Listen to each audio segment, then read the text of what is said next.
ओम नमो भगवते वासुदेवाय। ओम नमो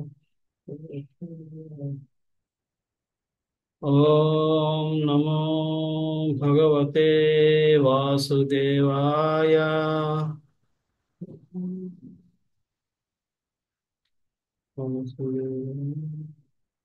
ओम नमो भगवते वासुदेवाय। ॐ ओम नमो भगवते वासुदेवाय।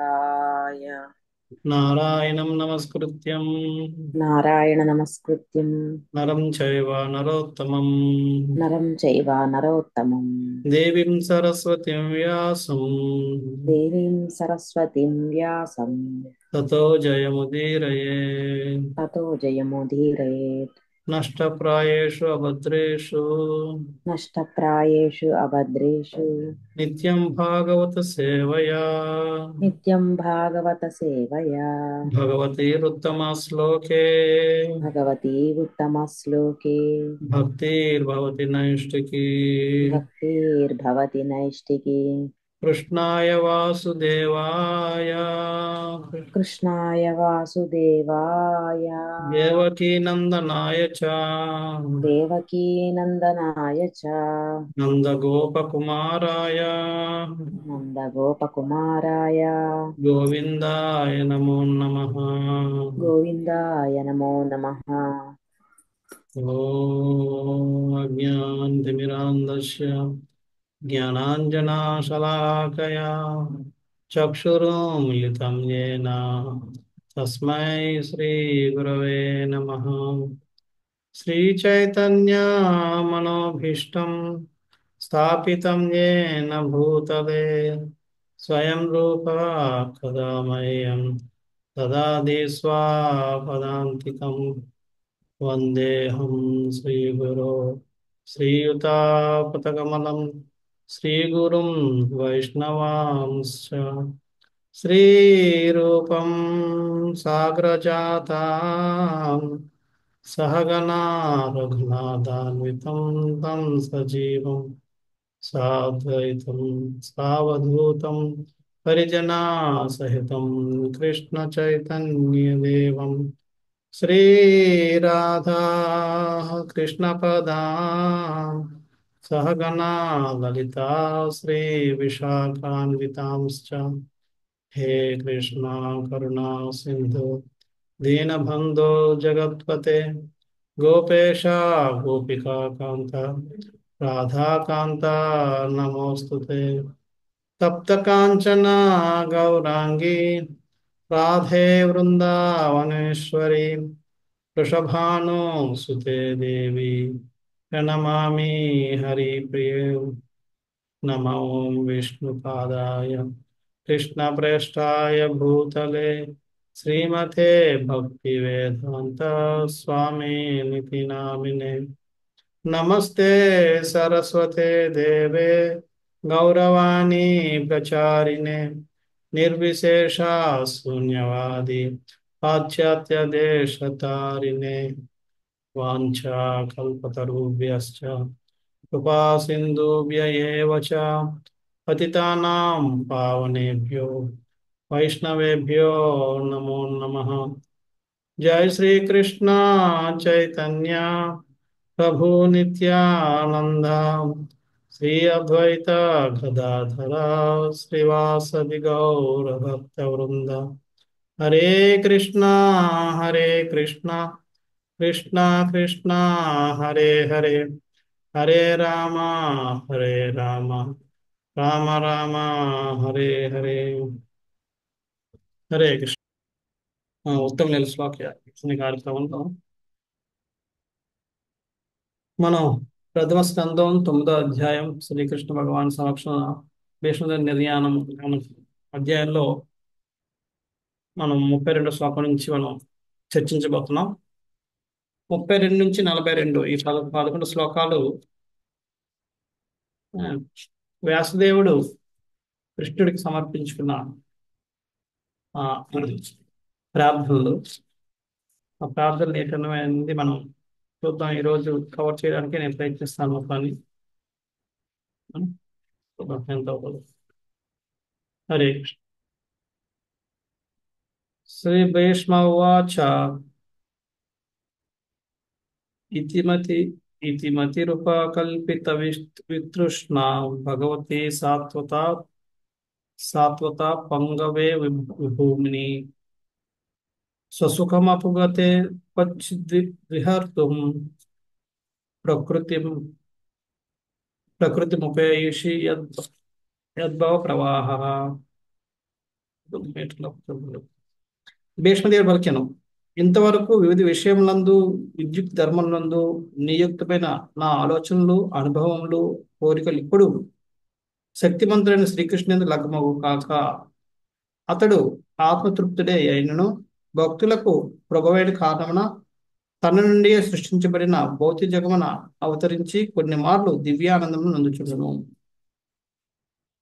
సో ఇక్కడ ఆయన అంటున్నాడు, "ఇప్పుడు ఇంతవరకు నేను వేరే పలు పలు రకాలైన చర్చలు చేశాను, నేను బోధలు చేశాను, చర్చించాను, ఇవన్నీ ఇప్పుడు నా మనసు అదంతా కాకుండా కృష్ణ మీద లగ్నం అవుగాక అని చెప్పి కోరుకుంటూ ఇప్పుడు తన ప్రార్థన మొదలు పెడుతున్నాడు. మొట్టమొదటి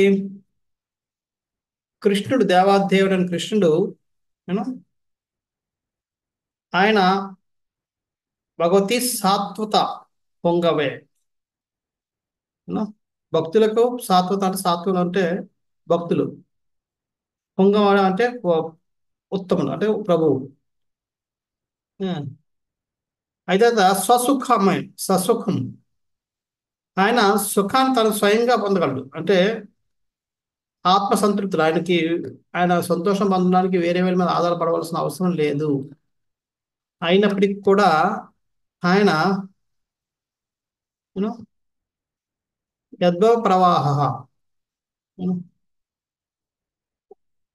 ఎలాగంటే తను ఈ భౌతిక జగత్తులో అవతరించి భక్తుల యొక్క ప్రీత్యార్థం, భక్తుల యొక్క సాంగత్యంలో తను ఆనందాన్ని పొందుతున్నట్లుగా మనందరికీ అనుభూతి కలిగిస్తూ ఉంటాడు. భక్తుల వల్ల ఆయన ఆనందం పొందుతున్నట్టు, భక్తుల వల్ల ఆయన అంత ఉపవాసం జరుగుతుంటుంది. ఇప్పుడు మనం నైవేద్యం పెడుతుంటాం, ఆరాధన చేస్తాం, శృంగారం చేస్తాం. మనం శృంగారం చెప్పితే మనకు అనిపిస్తుంది కొన్నిసార్లు, ఈ రోజు నేను శృంగారం చెప్పితే భగవంతుడు మరి ఎవరు చూస్తారు, ఈ రోజు నైవేద్యం పెట్టకపోతే అమ్మ మా భగవంతుడు నేను నైవేద్యం పెట్టాలి, ఎవరు పెడతారు, మా ఇంట్లో ఇంకెవరు లేరు, నేను పెట్టకపోతే ఇంట్లో అవ్వదండి అని మనం కొన్నిసార్లు చెప్పుకుంటుంటాం. ఈ విధంగా మన వల్ల ఆయన ఆనందం పొందుతున్నట్టుగా ఆయన మనకి అనుభూతి కలిగిస్తున్నాడు. కానీ యాక్చువల్గా నిజానికి నేను మనకు అవసరం లేనే లేదని, మనం లేకుండా కూడా భగవంతుడు తన యొక్క నేను ఆనందాన్ని, ఎందుకంటే స్వసుఖం పగతే. పగతే అంటే ఉపగతే అంటే ఆత్మతృప్తుడైన అతడు. స్వసుఖం ఉపగతే అంటే తన సుఖంతో ఉపగతి అంటే పొందగలడు, తనకు తానే పొందగలడు అన్నది. సో ఈ విధంగా అక్కడ చెప్పేదాన్ని ప్రభుపాద వారు దాంట్లో భాష చెప్తాడు. భీష్మదేవుడు రాజనీతి నిపుణుడు, కురు వంశాధిపతి, గొప్ప సేనా నాయకుడు, క్షత్రియ నేత అయిన కారణం అతని మనసు కూడా సదా పలు విషయంలో చింతనలో మునిగి ఉండేది. తన ఆలోచన, అనుభవం, కోరికలు ఎల్లవేళలా వివిధ విషయములను లగ్నమై ఉండేవి. ఇక ఇప్పుడు శుద్ధ భక్తి యోగం సాధించుట వరకు అతడు తన ఆలోచన, అనుభవం, కోరికలు సంపూర్ణంగా దివ్య పురుషుని శ్రీకృష్ణుని లగ్నము చేయగోర్చున్నాడు. అది చదా ఆయన పొలిటికల్ గా ఎన్నో అన్ని పొలిటికల్ గా అంటే పొలిటికల్ అంటే అదే సేనాధిపతి, రాజనీతి పరుడు, కురు వంశంలో ఉత్తముడు, ఈ విధంగా వల్ల రకరకాలైన ఆలోచనలు, సందేహాలు, రకరకాల సమస్యలు వాటన్నిటిలో ఉంటాడు. కానీ ఇప్పుడు ఆయన ఈ సమయంలో అంటే తను దేహాన్ని త్యాగించే సమయంలో ఆయన ఇవన్నిటిని వదులుకొని తన దృష్టి అంతా కృష్ణుని పెట్టాలని కోరుకుంటున్నాడు. ఈ విధంగా భీష్మదేవుడు మనందరికి కూడా శరీరాన్ని విడిచిపెట్టి వెళ్ళగలదు మనకు నేర్పుతున్నాడు.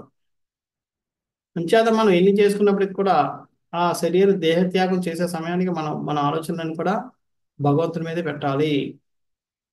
అలా పెట్టలేని వాడు ఎన్ని సాధించినా సరే అదంతా వ్యర్థమే, జీవితం అంతా వ్యర్థమైపోయినట్లే.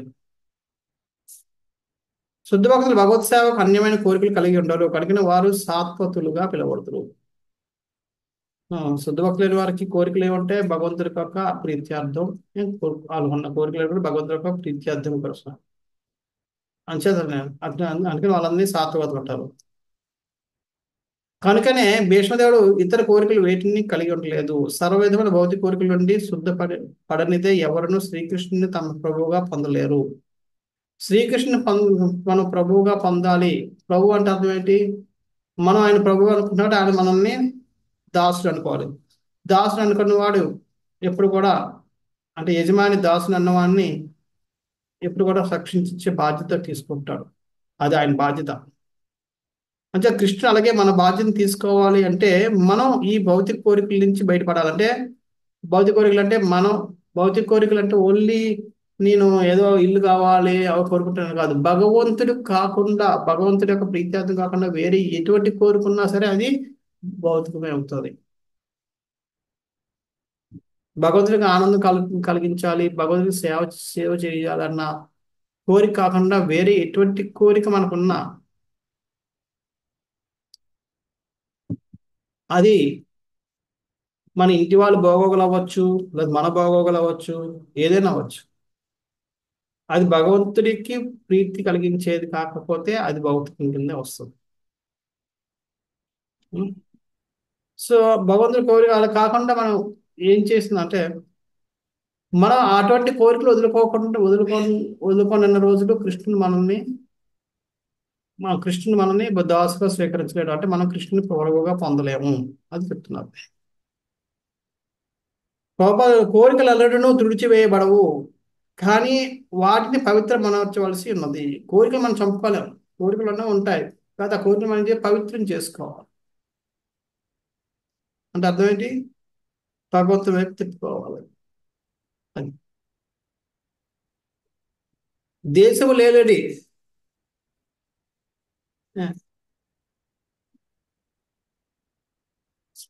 రాజు దేశ పౌరులు ఖైదీలు ఇరువురిని పాలించే రీతు దేవదేవుడు శ్రీకృష్ణుడు సర్వజీవులకు ప్రభువై ఉన్నాడు.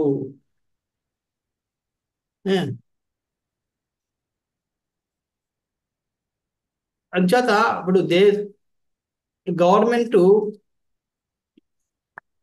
తన యొక్క బయట ఉన్న ప్రజల్ని, జైల్లో ఉన్న ఖైదీల్ని ఇద్దరిని కూడా ఆయన అది పోషిస్తూ ఉంటుంది. వాళ్ళిద్దరికి కూడా అది వాళ్ళిద్దరు మంచి బాగోగులు రెండు చూసుకుంటాయి. కానీ వాళ్ళ యొక్క ప్లానింగ్ అంతా కూడా దేనికోసం ఉంటుంది? జైల్లో ఉన్న వాళ్ళ కోసం ఉండదు, బయట తిరుగుతున్న వాళ్ళ కోసమే, వాళ్ళ యొక్క బాగోగుల కోసం ఎక్కువ ఆలోచిస్తూ ఉంటుంది గవర్నమెంట్. అలాగని చెప్పి అంటే అది పక్షపాతమా? కాదు. పక్షపాతం ఏమిటంటే అసలు వాళ్ళని చూసుకోవాల్సిన అవసరమే లేదు. కానీ వాళ్ళందరూ తను చెప్పినట్టు నడుచుకుంటున్నారు కాబట్టి వాళ్ళకి ఇంకొంచెం మంచి చేయాల్సిన బాధ్యత గవర్నమెంట్ ఉంటుంది. అదే విధంగా కృష్ణుడు భక్తుల్ని అభక్తులు ఇద్దరిని కూడా పోషిస్తూ ఉంటాడు. కానీ భక్తులు ఏడా కొద్దిగా ఎక్కువ మమకారం చూపిస్తూ ఉంటాడు.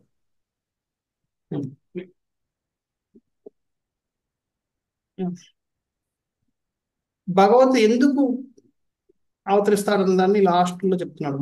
భగవాన్ కూడా శుద్ధ భక్తుల సాంగత్యం వాంఛించును కనుకనే వారి కొరకు ధరిత్రిపై అవతరించి ముదమును కలిగించును. మనం అడిగేది భగవంతుడి యొక్క సాంగత్యం కావాలనుకుంటున్నాం కూడా, భగవంతుడు కూడా మన యొక్క సాంగత్యం కావాలనుకుంటాడు. అని మనం అంటే భక్తుల యొక్క సాంగత్యం.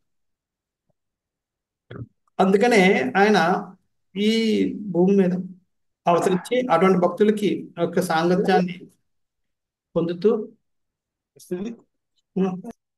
ఆ సాంగత్యంలో ఆయన కూడా ఆనందాన్ని పొందుతాడు. అతను కేవలం తన ఇచ్చా మాత్రమేనే అవతరించును. భౌతిక ప్రకృతి పరిస్థితులు వచ్చే అతను అన్నింటినూ ప్రభావితగాడు. ప్రకృతి నియములు వచ్చే బద్ధతకు ఆనందనే దేవదేవుడు శ్రీకృష్ణుడు ఇతడు విభు అని వర్ణించబడినాడు. అయితే మన జనం తీసుకుంటే అదేంటిది, మన ప్రకృతి నియమాలకి మన కర్మానుసారం మనం బాధ్యులు అవుతాం. కానీ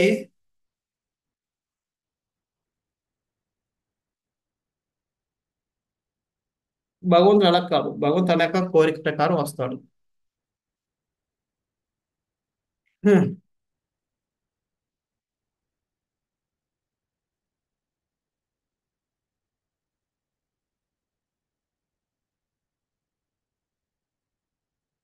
సో ఇక్కడ భగవంతుడి కోసం ఇప్పుడు ఇలాగా నా మనసు ఎప్పుడు కూడా భగవంతుడు నిలిచుండుగాక అని చెప్పడం వెనకాతల అర్థాన్ని విశ్వనాథ చక్రవర్తి ఠాకూర్ గారు చాలా చక్కగా వివరిస్తున్నారు. భగవంతుడు స్వయం నా కోసం అంత దూరం నుంచి వచ్చి నా ఎదురు నిలబడ్డాడు. ఆడికి నేను ఏదో ఒకటి నేను బహుమతి ఇవ్వకుండా ఎలా ఉంటాను, ఎలా ఉండగలను?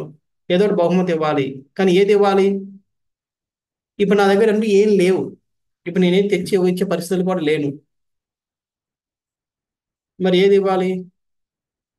ఒకటే, నా ఆలోచనలు, ఉం, నా యొక్క కోరికలు ఇవి. దాన్ని నేను భగవంతుడికి చేస్తానని చెప్పి ఆ విధంగా ఆయన ఏం చేశాడు.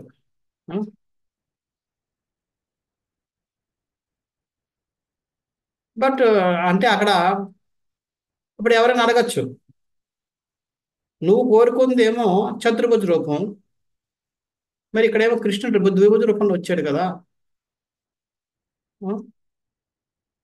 మరి నీ స్వామిని నువ్వు ఎందుకు అనుకుంటున్నావు అంటే ఇక్కడ కృష్ణ భీష్మదేవుడు అంటున్నాడు, ఆయన చతుర్భుజ రూపంలో విష్ణు అయినప్పటికీ కూడా ఆయన బెస్ట్ ఏంటంటే యదువంశి. ఆయన యదువంశుడుగా చాలా ప్రసిద్ధి.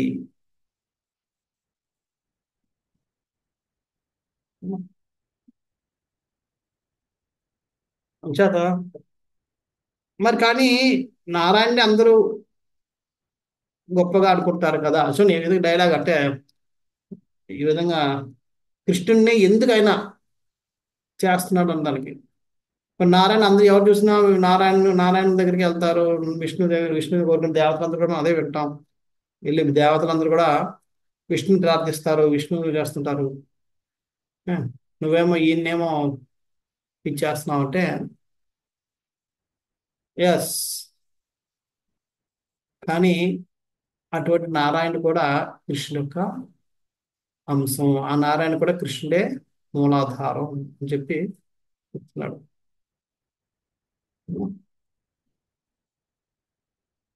సో ఈ విధంగా అంటే కృష్ణుణ్ణి తన ఆరాధ్య దైవం చతుర్భుజ రూపం అయినప్పటికీ కూడా కృష్ణుణ్ణి కూడా యూనో సత్కరించడం, కృష్ణుణ్ణి చేయడం వెనకాతల ఉన్న అర్థం ఏంటంటే ఆ ఆ విధంగా చేయడం ద్వారా ఆ నారాయణకు కూడా ఈయన ఆధారం. అందుకనే ఇంతకుముందు దాంట్లో ఆది నారాయణుడు అంటే ఆది, ఆ నారాయణ కూడా ఆది.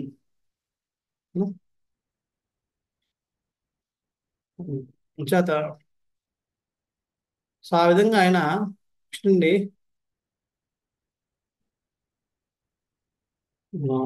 ఆయన గౌరవిస్తున్నాడు.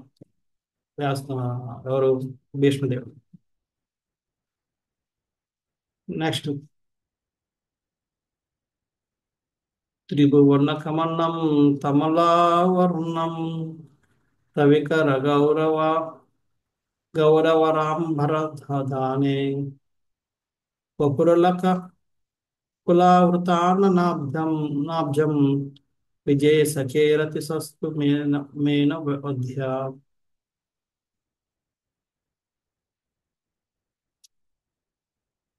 శ్రీకృష్ణుడు అర్జునుని సన్నిహిత స్నేహితుడు.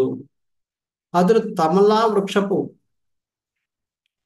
నీలి రంగు ఛాయగల దివ్య దేహంతో ధరిత్రి యందు అవతరించిన వాడు. అతని రూపం త్రిభువనందు ఊర్ధ్వ మధ్య అధో లోకములందు ప్రతి ఒక్కరిని ఆకర్షించినటువంటిది. అటువంటి దేవదేవుని పీత వసనము చందన చర్చితమైన ముఖపద్మలందు ఫలాభిలాష లేనటువంటి ఆకర్షణము నాకు కలుగుగాక. చూడండి ఇక్కడ త్రిభువన కమలం. కమనం అంటే కోరుకోవడం. త్రిభువన్ ముల్లోకాల వాళ్ళు కోరుకుంటుంటారు. డేటా తమలా వర్ణం అంటే ముల్లోకాలు కూడా చూడాలని కోరుకునే తమలా వర్ణం, తమల చెట్టు, ఆ, తమల వృక్షం, కందంబ తమల,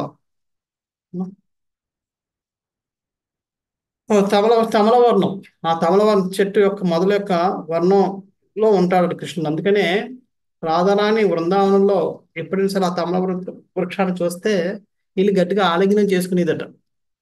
ఆ కృష్ణుని చేసుకుని కృష్ణుని తలుచుకుంటూ కృష్ణునిగా ఒక శరీరం అనుకుంటూ దాని చెట్టుని గట్టిగా ఆలింగనం చేసుకుంటుంది. అంటే ఆ తమల చెట్టుని చూసిన ప్రతిసారి కూడా కృష్ణుడే రాధడానికి గుర్తొస్తుండేవాడు. ఆ విధంగా అటువంటి తమలవన్నంతా ఉండి ను, రవికర గౌరవ గౌరవ గౌరవర అంబర దదానే. ను, రవికర అంటే ఉదయం సూర్యకిరణాలు. రవికర అంటే సూర్యకిరణాలు. గౌర అంటే సువర్ణ ఛాయ, గౌరవర్ణం. చైతన్య మహాప్రభు కూడా ను, గౌర వరాంబర అంటే దేదీప్యమైన వస్తు అంబరం అంటే వరాంబరం అంటే అంబరం అంటే ఆకాశం, వరాంబరం అంటే వస్త్రం. ఆ వస్త్రాలు సువర్ణ ఛాయ అంటే కృష్ణుడు వేసుకునేది ఎలాగంటే అటు పసుపు కాదు, ఇటు ఇంకోటి ఎరుపు కాదు. ఈ గౌరవ్ వరాంబ అంటే మరగబెట్టిన బంగారం బంగు, అది రెండు కనబడుతుంటది. పసుపులాగా కనబడుతుంది, ఎరుపులాగా కనబడుతుంది. అటువంటి వస్త్రాలు ధరించిన దధామినే అంటే ధరించిన వాడు. అటువంటి వస్త్రాలు ధరిస్తూ ఈ తమల చెట్టు యొక్క నీల రంగులో ఉండే ఆ ఆయన యొక్క రూపాన్ని త్రిభువనంలో ఉన్న అందరూ కూడా చూడాలని కోరుకుంటుండేవారు. ఉం? వపుర వపు అంటే శరీరం. ఉం? అలాగ కూడా ఆవృత చందన చర్చితమైన అలా చందన చర్చితం అంటే చందనంతో ఆ, అంటే గోపి డాక్టర్లు గట్ట పెట్టి పద్మం అంటే ముఖం. అంటే ముఖం నిండా ముఖం మీద ఆ చందన బొట్లు. చర్చితం అంటే అలంకరించడం. చర్చ్ గోపి డాక్టర్తో అలంకరించబడిన ఆ ముఖం. ఇది ఆయన ఒక అంటే ఆ ముఖంతో ఉండే ఆయన ఒక రూపాన్ని అందరూ కోరుకుంటున్నారు. ఆయన విజయ సఖే. విజయ అంటే అర్జునుడి పేరు. అర్జునుడు ఒక ఆ, అది ఆయన మీద రతిరస్తూ నాకు ఆకర్షణ కలుగాక నాకు అనవధ్య వేరే అవధ్య. వధ్య అంటే కోరికలు అంటే వేరే కోరికలు ఏం లేకుండా. అంటే నేను ఏదో కోరుకుంటూ ఆశిస్తూ ఆయన్ని చూడాలనుకోవడం లేదు. ఎటువంటి కోరిక లేకుండా ఆయనకు ఆకర్షణ ఆటోమేటిక్గా ఎటువంటి కోరికలు లేకుండా సహజంగా ఆయనకి ఆకర్షణ అయ్యేటట్టు చేయాలని చెప్పి అభిలేషిస్తున్నాను అని చెప్పి ఆయన కోరుకుంటున్నాడు. సో అటువంటి అభిలాష మనకు కూడా ఉండాలి. అది మన యొక్క భగవంతుని మనం ఎందుకు పూజిస్తాం, ఎందుకు చూస్తామంటే అంతే. ఆయన ఆకర్షణ ఎందుకో తెలియదు. కొన్నిసార్లు అంటే ఎందుకో నాకు తెలియని ఆకర్షణ ఆయన అంటే, ఆయన తెలియని ఇష్టం నాకు అంటాం కొన్నిసార్లు. ఆ? కొన్నిసార్లు మనం ఎవరైనా అంటారు ఎందుకు ఆయన పడి చచ్చిపోతాడు ఈ మనం చెప్తుంటాం. అంటే అంటే కొంచెం చెడు మాటల్లో మనం చెడుగా అన్నా సరే అదొక ఆకర్షణ కొద్ది అనమాట. అంటే కొంతమంది ఉంటారు, వాళ్ళు ఎందుకు తెలియదు ఒకళ్ళంటే అలాగా ఆకర్షణలు అయిపోతారు. అటువంటి ఆకర్షణ మనం భగవంతుని మీద డెవలప్ చేసుకోవాలి. ఉం? ఇక్కడ మనం కాదు, త్రిభువనం అంటే ముల్లోకాల వాళ్ళు కూడా అటువంటి ఆకర్షణని వాళ్ళు పెంపొందించుకుంటున్నారు. అంచేత మనం కూడా అటువంటి ఆకర్షణని పెంపొందించుకోవాలి. ఇక్కడ ప్రభుపాదుల భాషలో రాస్తున్నారు, అతని దివ్య దేహం యొక్క ఆకర్షణీయ లక్షణములు ఊర్ధ్వ మధ్య అధోలోకములని ముల్లోకముల చేతను కోరబడినట్టు వంటివి. ఆయన యొక్క కృష్ణ భగవాన్ సుందరమైన దేహ లక్షణములు వంటి విశ్వనందు నేను ఎచ్చోట్లను కానరావు. కృష్ణుని యొక్క దేహపు ను, లక్షణాలు అంటే ఒక ఏదైతే అవనివ్వండి అవి ఇంక ఎక్కడ కూడా మనకు కృష్ణులో తప్ప ఇంకెక్కడ కూడా మనం చూడలేం. అది ఆయనకు స్పెషాలిటీ దేహం లక్షణం. అంటే అటువంటి దేహాన్ని ఎవరు చూడాలనుకోరు. అందుకని ముల్లోకాల వాళ్ళు కూడా చూడాలని తహతహలాడుతూ ఉంటారు. అంతటి అతడు భగవానునే స్నేహితునిగా పొందగలిగిన తన శత్రువైన అర్జున్ని పరోక్షంగా శ్లాఘించను. అర్జునుడు ఒక విధంగా తనకు శత్రువు కురుక్షేత్రంలో, కానీ ఆయన శత్రువుని కూడా పొగుడుతున్నాడు. ఎందుకంటే అటువంటి శత్రువు అటువంటి కృష్ణుడి యొక్క సాంగత్యాన్ని పొందాడు. అటువంటి కృష్ణుడిని స్నేహితుడిగా పొందగలిగాడు.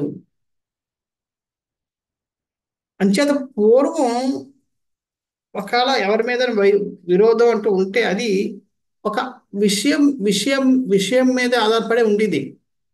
వ్యక్తిగతంగా ఇప్పుడు ఉండేది కాదు.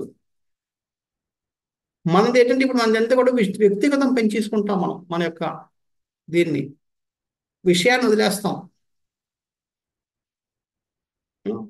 ఏదైనా ఒక అంశంలో మనకు ఆ వ్యక్తి నచ్చిన వ్యక్తి చెప్పాడు అనుకోండి, ఆ ఎప్పుడు ఉన్నదేగా అడ్డగా వాదించడం, నేనంటే పడుతుంది ఇంకేం చేస్తాం అన్నట్టుగా మనం మాట్లాడతాం. అంతేగాని ఆయన ఎందుకు ఆపుతున్నాడు, ఎందుకు కాదంటున్నాడు, అది ఎందుకు అవునంటున్నాడు, అందులో ఏదైనా సత్యం ఉందా అన్నది మనం ఆలోచించాం. ఎందుకంటే మనకి ఆ వ్యక్తి మీద ద్వేషం ఉంది. మనకు ఆ వ్యక్తి మీద ద్వేషం ఉండడం వల్ల మనం ఏమనుకుంటున్నాం, ఆ వ్యక్తి నా మీద ద్వేషం ఉండడం వల్ల ఆయన నన్ను వ్యతిరేకిస్తున్నాడు, లేకపోతే నేను అనుకో అవును అనకూడదు అనుకుంటున్న దానికి ఆయన అవును అంటున్నాడు, సంథింగ్ అలాగా. యాక్చువల్గా అది మన ప్రాబ్లం. అంచేత ఇక్కడ పూర్వం అలా ఉండేది కాదు. ఓకే, యుద్ధంలో వాళ్ళు అందుకనే జరాసంధుడి దగ్గరికి భీముడు, అర్జునుడు, కృష్ణుడు ముగ్గురు వెళ్ళినప్పుడు పగలంతా భీముడు, జరాసంధుడు యుద్ధం చేసుకుని కొట్టుకుంటుండేవారు. మళ్ళీ రాత్రి నలుగురు కూర్చుని కబుర్లు చెప్పుకుంటూ భోజనాలు చేసుకుని పడుకునేవారు. మళ్ళీ ఉదయం వచ్చేది, ఒరే రారా నేను చంపేస్తానని చెప్పి ఇద్దరు గదలు తీసుకుని కొట్టుకుని చదువు కొట్టుకునేవారు.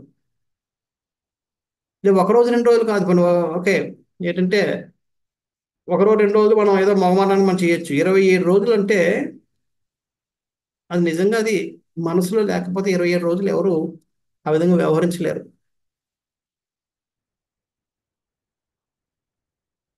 అంచేత పూర్వం వాళ్ళకి ఎంతసేపు కూడా ఒక విషయ ఆధారిత శత్రుత్వం ఉండేది, కానీ ఇది ఉండేది కాదు.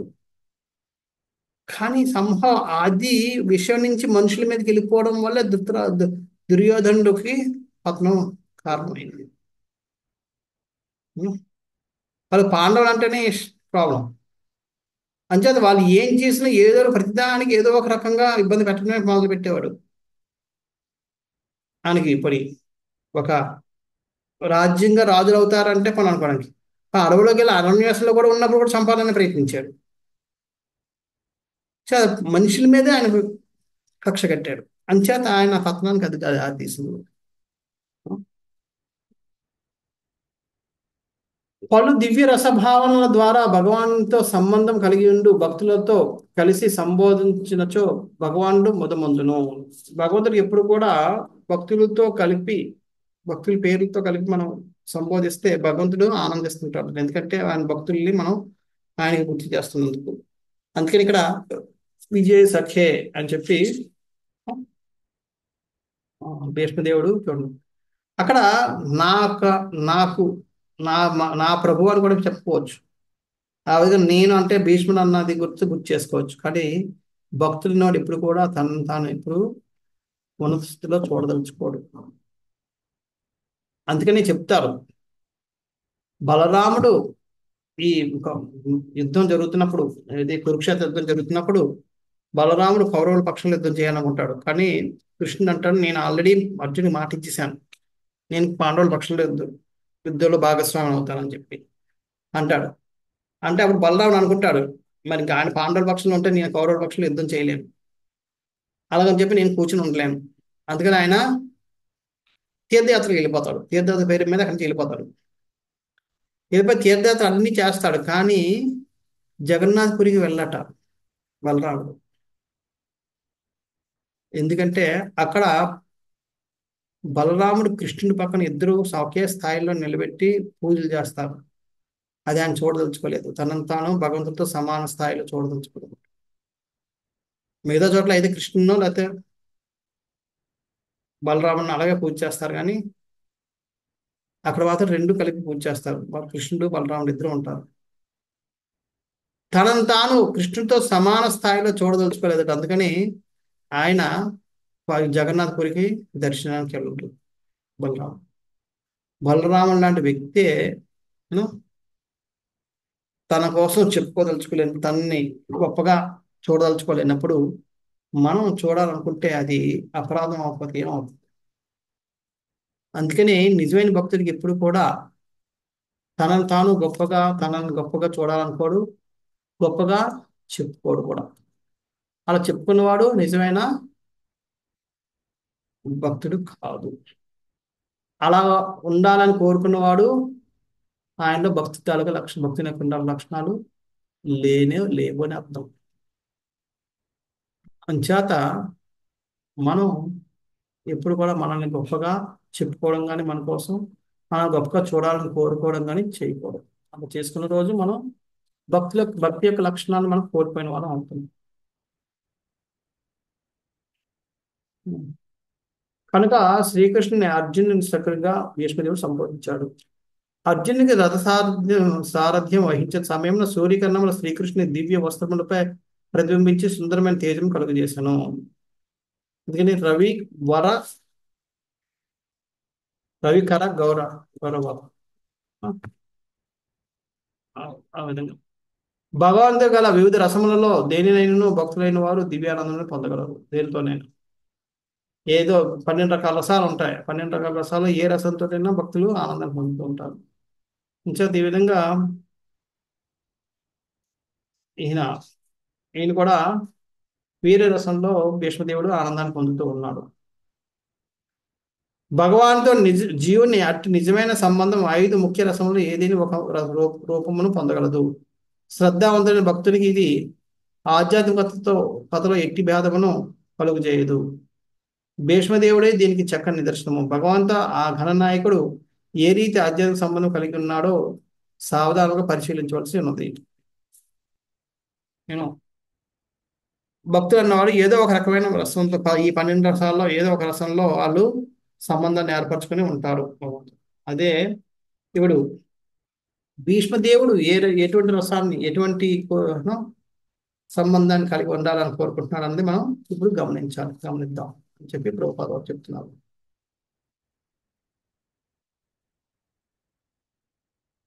నెక్స్ట్ యుధి తురగర విజోవి ధూమ్ర విశ్వ కచులిలిత శ్రమవార్య లంకృతాస్యే మమ నిశిత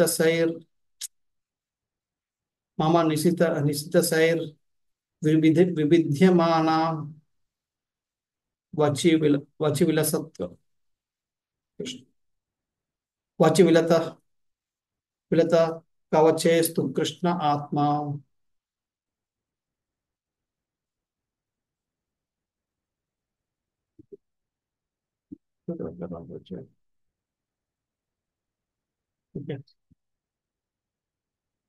స్నేహం కారణంగా శ్రీకృష్ణుడు అర్జునుని కూడి ఉన్న రణరంగమునందు గుర్రపు డెక్కల వలన రేగిన ధూళిచే కదులుచున్న శ్రీకృష్ణుని ముంగురులు దూసర వర్ణముగా మారెను. శ్రమ కారణం అతని ముఖము స్వేద బిందువులతో శోభిల్లెను. నా వాడి అయిన బాణములచే కలిగిన గాయములతో మరింత సుసంపన్నములైన ఈ శృంగారములన్నింటి యందును అతడు ఆనందము కొనెను. అటువంటి శ్రీకృష్ణుని యందు నా మనసు సంలగ్నమగుగాక. ఇప్పుడు ఇందాక ప్రభుపాద చెప్తున్నట్టుగా ఏదో ఒక రసంలో ఏదో ఒక సంబంధంతో భగవంతుని చూడాలనుకుంటారు. ఇప్పుడు భీష్ముడు చెప్పుకుంటున్నాడు ఎటువంటి రూపంలో చూడాలని కోరుకుంటున్నాడు అన్నది. ఎటువంటి రూపంలో చూడాలనుకుంటున్నాడు?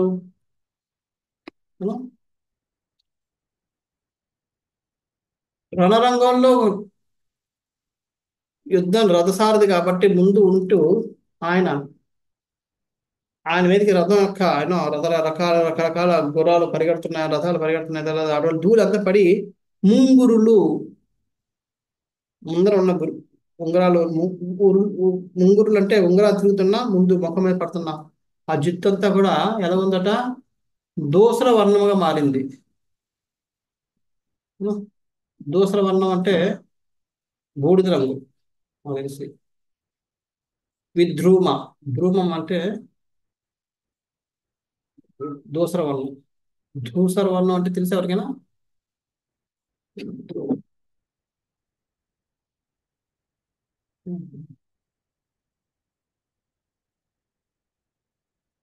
ఆయన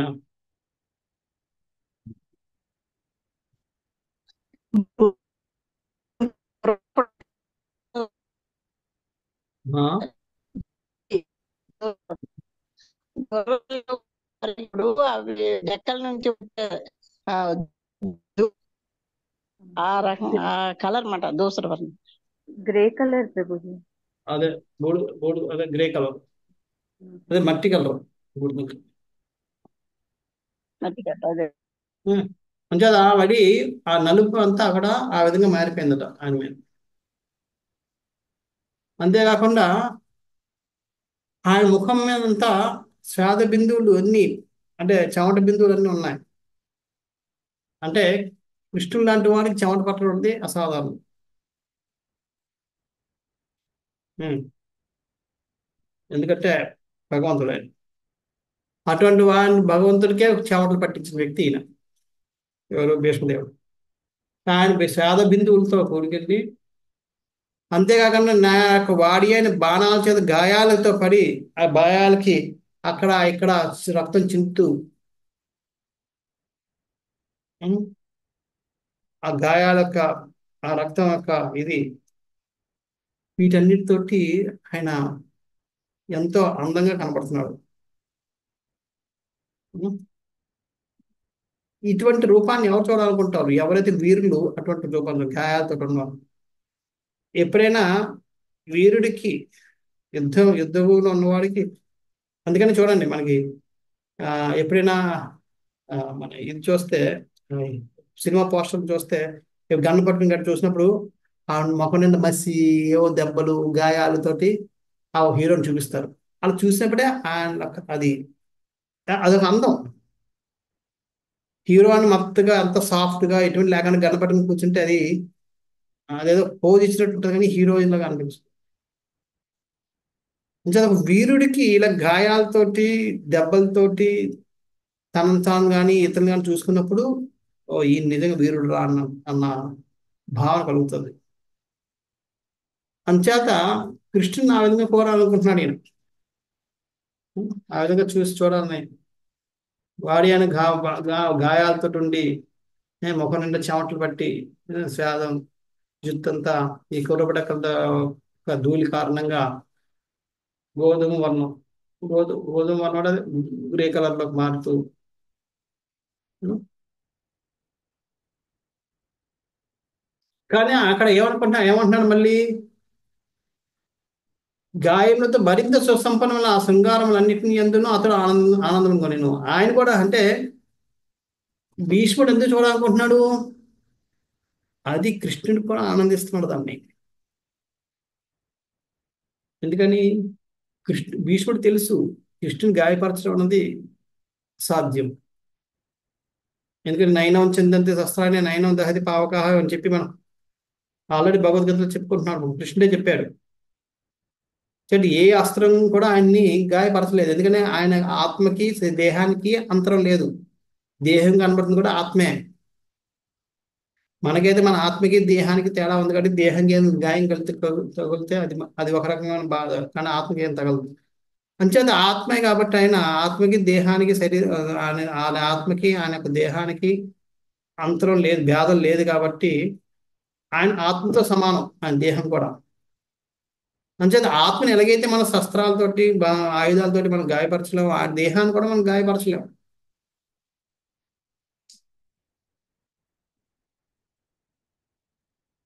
కానీ ఆయన దేహాన్ని గాయపరుస్తున్నట్టుగా ఆయన మనకి భ్రమ కల్పిస్తున్నాడు.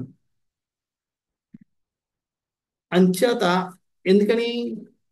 అది తన భక్తుడైన భీష్మదేవుడు కోరుకుంటున్నాడు కాబట్టి ఆ విధంగా గాయపడుతున్నట్టుగా ఆయన నటిస్తున్నాడు.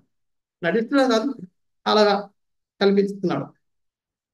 అంచేత ఆ విధంగా ఆయనకి తన భక్తుని కోరికను తీర్చడం ద్వారా కృష్ణ ఆనందపడుతున్నాడు. ఆయన ఆనందపడుతున్నాడు కాబట్టి అది చూసి భీష్మదేవుడు ఆనందపడుతున్నాడు. ఎందుకని? భక్తుడికి భగవంతుడి ఆనందమే ఆనందం, అలాగే భగవంతుడికి భక్తుడి ఆనందమే. అందుకని కొన్నిసార్లు నారదుని ఇలాంటి వాళ్ళందరూ కూడా కృష్ణుడి దగ్గరికి వెళ్ళినప్పుడు వాళ్ళు, అదే సుధాముడు, సుధా సుధామ విప్ర, అదే అంటే కుచేళ్ళు అంటాం కదా, కుచేళ్ళు కృష్ణ భక్తుడు. కానీ కృష్ణ దగ్గరికి వెళ్ళినప్పుడు కృష్ణుడు ఆయనకి కూర్చోబెట్టి కాలు కడిగి నీళ్ళని తల మీద వేసుకుంటాడు. పిచ్చోడికి తెలుసు, అరే తన స్వామితో ఎలా కాలు కడిగించుకుంటాను, కానీ ఆయనకు ఆనందమే ఈ ఆనందం.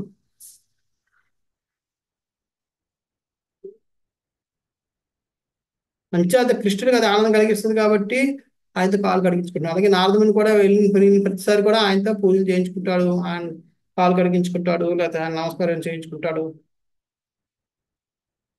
తెలుసు ఆయనకి, ఆయన ముందు నేను నథింగ్. కానీ కృష్ణుడికి ఆనందమే వీళ్ళ ఆనందం కాబట్టి ఆయనకి ఆనందం కలిగించడం కోసం వీళ్ళు అవన్నీ చేయించుకుంటారు. సో అదే విధంగా, అలాగే ఇక్కడ భీష్మదేవుడి యొక్క ఆనందం కోసం కృష్ణుడికి గాయపడుతున్నట్టుగా చేస్తున్నాడు. ఆ కృష్ణుడు అందులో ఆనందాన్ని చూసి, ఆనందపడటం చూసి భీష్మదేవుడు ఆనందపడుతున్నాడు. సో ఈ విధంగా ఒకరికొకరు ఆనందపడుతూ ఉన్నారు. పరమభక్తుని భీష్మదేవుడు దాస్యరసం ఉన్నట్టువాడు కనుక అతడు శ్రీకృష్ణ భగవాన్ దివ్య ఆధ్యాత్మిక దేహంపై బాణములను గుప్పించుట అంది ఇతర భక్తుల మృదువైన గులాబీ పుష్పములను ఆ దేవదేవుడిపై కురిపించడం సమానమైనది. దాస్యరసంలో కాదు, ఇది వేరే రసం అది ఉండొచ్చు. అంచేత భగవంతుడితోటి, భగవంతుడికి మనం ఎవరైనా పూలు విసిరితే, పూలు మనం చేసి కొన్నిసార్లు ఇలా పాదాలకు పెడతాం. ఆ పూలు పాదాలను పెడితే ఆయన ఏ విధంగా ఆనందపడతాడో, అదే విధంగా భీష్మదేవుడు బాణాలతో కొడితే ఆయనకి అటువంటి ఆనందమే కలుగుతుందట.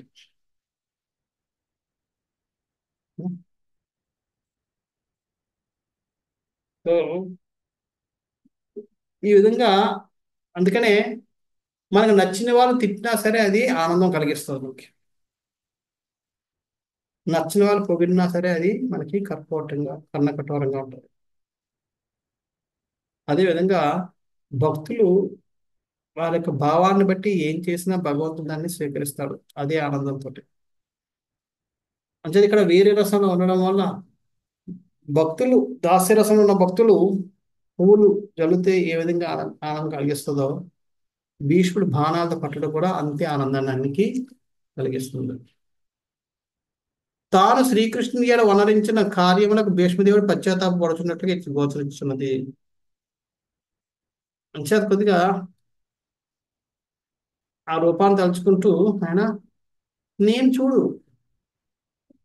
ఎటువంటి కోరికను కోరుకుంటున్నాను, ఆయన గాయపరచాలనుకున్నాను నేను, ఏమిటినది ఆయన నా ప్రభువు, ఆయన గాయపరచని తెలుసు, అయినా సరే నేను గాయపరచని ఎంత మూర్ఖంగా ఆలోచించాను అని చెప్పి కొద్దిగా తాను కొద్దిగా ఛేదించుకుంటున్నట్టుగా కనిపిస్తుంది అని చెప్పి ప్రభుపాద చేస్తున్నారు. విష్ణు భగవానుడు దరిద్రుల్లో అవతరించినప్పుడు అసురులు లేదా నాస్తికులు భ్రమింపజేయటకు బద్ధ జీవనం వల్లే భౌతికంగా బద్ధులైనట్టు గోచరించుండును. అట్టి అసురులు అవతార ఆది నుండి భగవాన్ని తుదపించుటకు యత్నించుందరు. భగవంతుడు వాళ్ళని మోహపరచడం కోసం తను సాధారణ మానవుడిగా గోచరించేటట్టుగా అవతరిస్తాడు. అసురులు ఏంటంటే అంచేత అసురుడు కూడా వాళ్ళు అనుకున్నట్టుగానే స్టార్టింగ్ నుంచి ఆయన్ని తుదిమిట్టించాలని చూస్తుంటారు. వాళ్ళు అలా అనుకుంటుంటారు కాబట్టి భగవంతుడు కూడా ఆ విధంగానే వ్యవహరిస్తుంటాడు. ఏమి తెలియని వాళ్ళగా, సాధారణ వ్యక్తిలాగా ఆయన వాళ్ళేమో అంతరించడానికి ప్రయత్నిస్తే ఆయన అంతరించిపోయే వాళ్ళలాగా ఇలాగా వ్యవహరిస్తూ ఉంటాడు వాళ్ళని భ్రమలు పెట్టడం కోసం. సో ఇదంతా భగవంతుడు వాళ్ళని భ్రమలు పెట్టడం కోసం తప్ప ఇంకేం లేదు.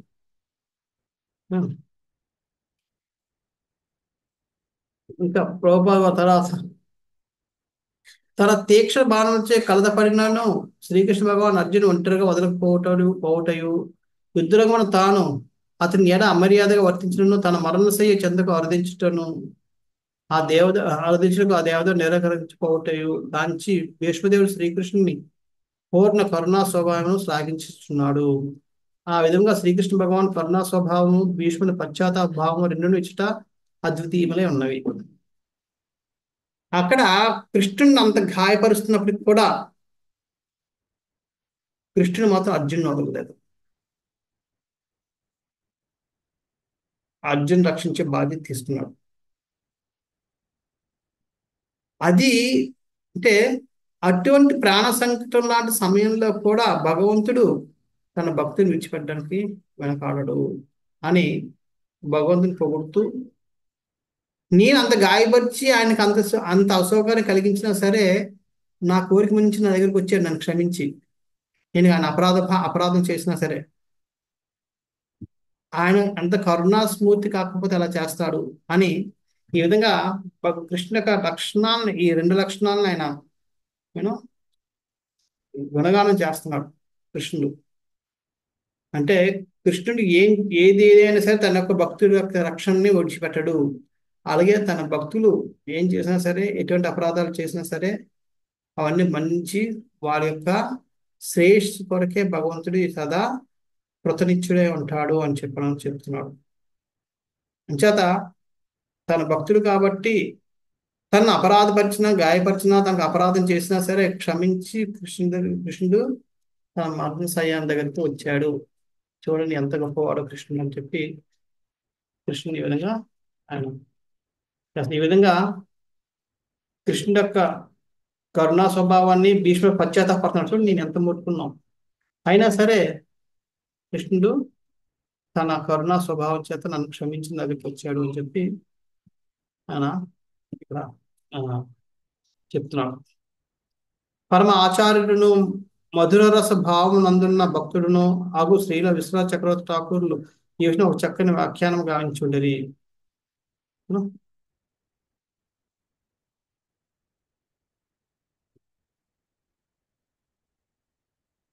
భీష్మదేవుని తీక్షణమైన బాణములచే దేహమున కలిగిన గాయములు తీవ్రమైన కామభావములు భావత ప్రియురాలు తన దేహమును కొరుకుటతో సమానముగా భగవంతుడు శ్రీకృష్ణునకు ఆనందమైనట్లుగా ఆయన పలికిరి.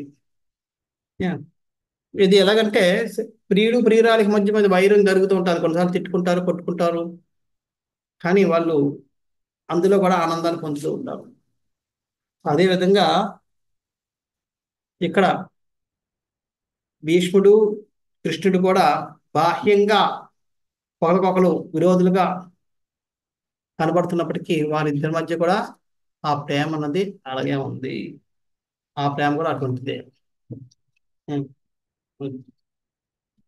తన పరమ భక్తుడైన భీష్ముడు కలిగించిన గాయములచ్చే శ్రీకృష్ణుడు సంపూర్ణంగా ఆనందం అనుభవించను. భీష్ముడు వీర రసము నందున్న భక్తుడు ఎవరైతే గాయపడిన స్థితి ఎందున్న శ్రీకృష్ణుడి పైననే అతని మనసు నిలుచున్నాడు. అంచేత ఈయన వీరరసం కాబట్టి, వీరుడు కాబట్టి ఒక వీరుడు ఇంకొక వీరుడిని అదే విధంగా చూడాలనుకుంటాడు. పూర్వం ఇలా ఒకరికొకరు చంపుకోవడానికి వాటికి బాణాలు వేసేవారట.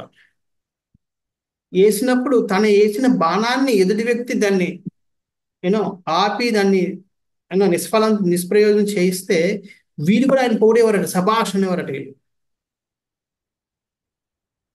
అంటే అదొక వాళ్ళ శత్రుత్వం అన్నది మనం అర్థం చేసుకోవడం ఎలాగన్నది. అందుకనే వాళ్ళల్లో అటువంటి వాళ్ళు యుద్ధంలో మరణించినా సరే వాళ్ళు స్వర్గానికి ఎందుకు వెళ్ళేవారంటే వాళ్ళలో ఎటువంటి చెడు లక్షణాలు ఉండేవి కావు. ఒక ధర్మం కోసం, ఒక ప్రయోజనార్థం వాళ్ళు దెబ్బలాడడం కానీ ఏమైనా చేసేవారు, కానీ వ్యక్తిగతంగా ఎప్పుడు ఉండేవి కావు వాళ్ళకి. శభాషణ అంటుండేవారు. మళ్ళీ నువ్వు అదేదో ఆపేసావు, ఇప్పుడు దీన్ని చూడు, దీన్ని ఎలాగో నువ్వు ఆపుతావు అని చెప్పి ఇంకో బాణం వేసేవారు, అది ఇంకో ఆయుధం విసిరేవారు. సో ఈ విధంగా వాళ్ళు ఎదుటి వ్యక్తి యొక్క నేర్పరితనాన్ని కూడా వాళ్ళు గుర్తించేవారు. మనం ఏంటంటే మనకు నచ్చినప్పుడు ఎదుటి వ్యక్తి యొక్క గొప్పతనాన్ని కూడా మనం ఇచ్చేసేస్తాం. అది మన ప్రాబ్లం. అలాగే ఎప్పుడు చేయకూడదు. అది భక్తులకు ఉన్న అసలు లక్షణం కాదు. ఎందుకంటే అటువంటి లక్షణం భగవంతుడు కూడా లేదు. అటువంటి లక్షణం ఉన్నవారి దగ్గర భగవంతుడు ఎప్పుడు కూడా రాడు. అంచేత మనకు నచ్చబడి ఒక ఎదుటి వ్యక్తి, మన శత్రువైనా సరే ఎదుటి వ్యక్తి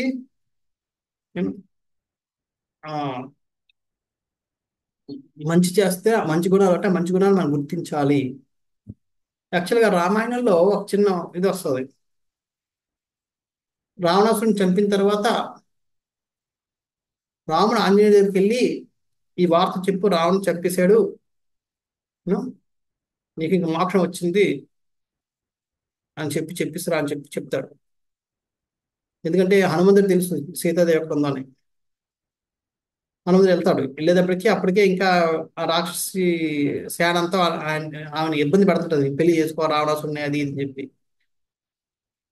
వెళ్ళి ఒక కేక ఎదురు అంత పక్క వెళ్ళిపోతారు. వెళ్ళిపోతే అప్పుడు సీతాదేవి దగ్గరికి వెళ్ళి చెప్తాడు. వెళ్ళి చెప్పగానే ఓ ఎంత సంతోషంగా వార్త చెప్పావు నువ్వు, ఇంతవరకు నేను ఉన్న వార్తలు ఇంతకు మించిన ఆనందదాయకమైన వార్త ఇంకొకటి లేదని చెప్పి ఆమె ఎంతో పొగుడుతుంది. కానీ ఇప్పుడు ఇవ్వడానికి నా దగ్గర ఏం లేదు నీకు అని చెప్పి అంటాడు. అన్న తర్వాత అంటాడు, నువ్వు అనుమతిస్తే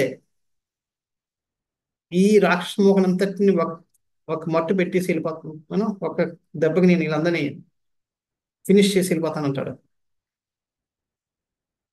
అంటే సీతాదేవి అంటది, లేదు, వాళ్ళు పాపం అమాయకులు, వాళ్ళు మాత్రం ఏం చేస్తారు, వాళ్ళు వాళ్ళ యొక్క నాయకుడు చెప్పిన పని చేస్తున్నారు అంతే తప్ప వాళ్ళకి నా మీద ఎటువంటి ద్వేషం లేదు. అంటే అప్పుడు హనుమంతుడు అంటాడు, కానీ నిన్ను ద్వేషిస్తున్నారు, నిన్ను హింస పెట్టారు కాబట్టి నువ్వు దాని ప్రతీకారం తీర్చుకునే హక్కు నీకు ఉంది. ఆ ప్రతీకారం తీర్చుకునేది నువ్వైనా చేయొచ్చు, నువ్వు ఎవరితో చేయించవచ్చు. అంతే, నేను చేస్తాను, నువ్వు ఆల్రెడీ నేను చేస్తాను అంటాడు. అంటే అప్పుడు అంటాడు, సుగుణశీలులు ఎప్పుడు కూడా ఉం, తనకి ద్రోహం చేసిన వాళ్ళని కూడా క్షమిస్తారు అని చెప్తారు. చెప్తుంది. చెప్పి ఒక స్టోరీ చెప్తుంది. ఉం, ఏమనంటే ఆ ఒక వేటగాడు వేటాడడానికి వల్లేస్తారు. వలలో ఒక పక్షి చిక్కుకుపోతుంది. దాన్ని మూట కట్టుకుని భుజం మీద వేసుకుని వెళ్తుంటాడు. అప్పుడు చాలా ఎండగా ఉంది. మధ్యాహ్నం అయ్యేటప్పటికి నేను ఆయన ఎండకి తట్టుకోలేక చెట్టు కింద కూర్చొని సేద తీరుతూ ఉంటాడు. వలలో ఆ పక్షి ఇంకా ఉంది. అయితే ఆ పక్షి ఏ పక్షి అయితే చిక్కుకొని ఉందో ఆ పక్షి తనకి ఇల్లు అది ఆ చెట్టు మీద ఉంటుంది. ఉంటే అప్పుడు ఆ చెట్టు కింద ఆయన సేద తీరుస్తున్నాడు కాబట్టి ఆ పక్షి తాలూకా భార్య ఆ చెట్టు తాలూకా గూడులో ఉంటుంది. ఈయనేమో ఎండకి పాపం చాలా ఇబ్బంది పడుతుంటాడు అని. అందుకని ఆ పక్షి కింద దిగి ఎగురుతూ అటు ఇటు ఎగురుతూ ఆయనకి గాలి తగిలేట్టు, తన రక్తంతో గాలి తగిలేట్టు చేస్తుంటుంది ఆ వేటగాడికి. అది చూసి కింద ఆ పక్షి కోసం ఎదురు చూస్తున్న ఒక నక్క ఉంటుంది కింద. నక్క ఉంటుందట, అదేటది నువ్వు నీ భర్తని నెట్లో బంధించి తీసుకెళ్ళిపోతున్నాడు, నీ వంశానికి నీ కుటుంబానికి హాని చేస్తున్నాడు. అటువంటి వ్యక్తికి నువ్వు ఇలాగా రెక్కలతో విసురుతూ సేవ చేస్తున్నావు, ఇదేంటిది నీకు తెలియదా నీ భర్త అని చెప్పి. అంటే అయ్యి ఉండొచ్చు, కానీ ఆయన నా ఇంటికి వచ్చాడు, నా ఇంటికి వచ్చి నా నా ఆశ్రయం ఆశ్రయం అన్నాడు, నన్ను ఆశ్రయిస్తాడు కాబట్టి ఆయనకి నేను మర్యాద చేసి గౌరవించడం నా ధర్మం. అంచేత నేను నా ధర్మాన్ని నా స్వార్థం కోసం విడిచిపెట్టలేను అని చెప్పి అంటదట పక్షి. అని అప్పుడు అంటది, అటువంటి పక్షికే అంత ఇది ఉన్నప్పుడు నేను ఏ విధంగా రాముని యొక్క భార్య అయిన అంత రాముని లాంటి సద్గుణవంతుడి యొక్క భార్యనయ్యి నేను ఏ విధంగా ప్రతీకారం తీర్చుకుని వీళ్ళందరినీ చంపని చెప్పగలను అని అంటారు. అంటే అప్పుడు హనుమంతుడు చిన్నబుచ్చిపోయి క్షమాపణలు అడిగి వెళ్ళిపోతాడు. సో ఈ విధంగా అంటే ఎట్టి పరిస్థితుల్లో కూడా మనం గుణశీలులు అయితే మనం ఎప్పుడు కూడా ప్రతీకారాన్ని తీర్చుకోవాలనే కోరికలు ఎప్పుడు ఉండకూడదు. అంచేది ఇక్కడ భగవంతుడు ఆ, భగవంతుడి యొక్క ఆ గాయాల్లో మీరు చూడాలనుకున్నది ఏంటంటే నా ఆ, భీష్ముడు చూడడం వెనకాతల ఆ రూపం కంటే అందులో ఉన్న భావన, ఏ విధంగా కృష్ణుడు అర్జున్ రక్షించాలి తపన, తన కోరిక, నాకు అంటే భీష్ముడు యొక్క కోరిక తీర్చాలనే తపన, అది చూస్తున్నాడు. సో ఆ విధంగా ఆయన కృష్ణుని అందుకని ఆ రూపంలో ఆయన గుర్తు చేసుకోవాలని ఆయన అర్థం కోరుకుంటున్నాడు. అలా సపది సఖివచో నిశమ్య మధ్యే నిజపరో నిజపరో యోర్బల యోరథం నివేశ్య స్థితవతి కాయురక్ష్ణ కృతవతి పార్థసఖే రతిస్మ స్మ రతిర్మమాస్తు.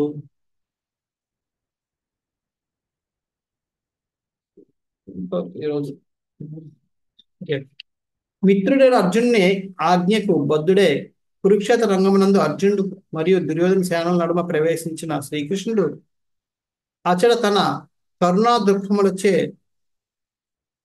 తృప్తులచే శత్రుపక్ష సైన్యం వారి ఆయుష్ను తగ్గించెను. కేవలం శత్రువుని వీక్షించడం ద్వారా నట్టి కార్యం కావాల్సిన శ్రీకృష్ణుని యందు నా మనస్సు ఏకాగ్రత చెందుగాక. యుద్ధం మొదలవడానికి ముందు మనం చదువుతాం నేను సేనయోర్ ఉభయోర్ మధ్య రథం స్థాపిత అచ్యుత అని చెప్పి అడుగుతారు. రెండు రెండు సేనల మధ్యలో నా రథాన్ని స్థాపిస్తుంది అంటే నిలబెట్టు అని చెప్పి.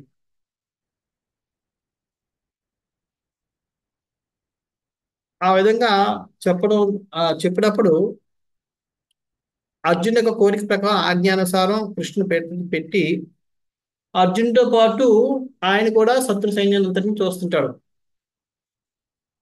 కృష్ణుడు భీష్ముడు అంటున్నాడు, అలా చూడడం ద్వారా వాళ్ళకు ఆయుష్నంతటిని హరించేశాడు. ఏ రోజైతే ఆయన దృష్టి పడ్డాదో వాళ్ళందరూ కూడా చెడిపోయారు. తన దృష్టి ద్వారే అందరిని హరింపజేయగలిగే కృష్ణుని మీద నా మనసు నిగ్రహం కాక అని చెప్పి ఆయన కోరుకుంటున్నాను.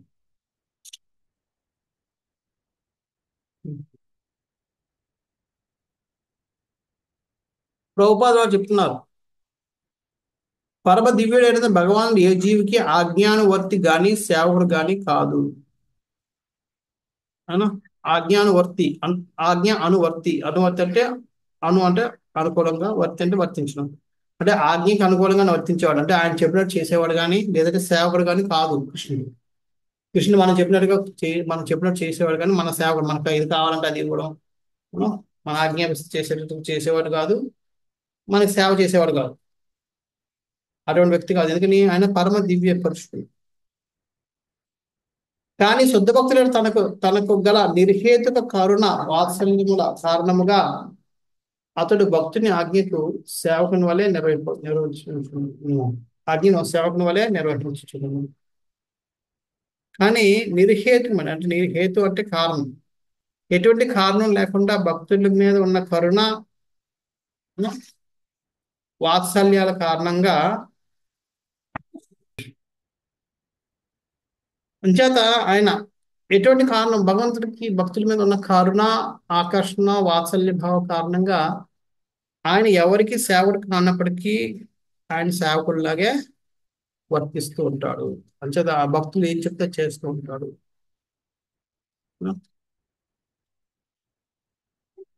అలాగే నెక్స్ట్ పారాగ్రాఫ్ ప్రభుపాద చెప్తున్నారు, ఏ విధంగా భగవంతుడు సర్వుల యొక్క శ్రేయోభిలాషి అన్నది.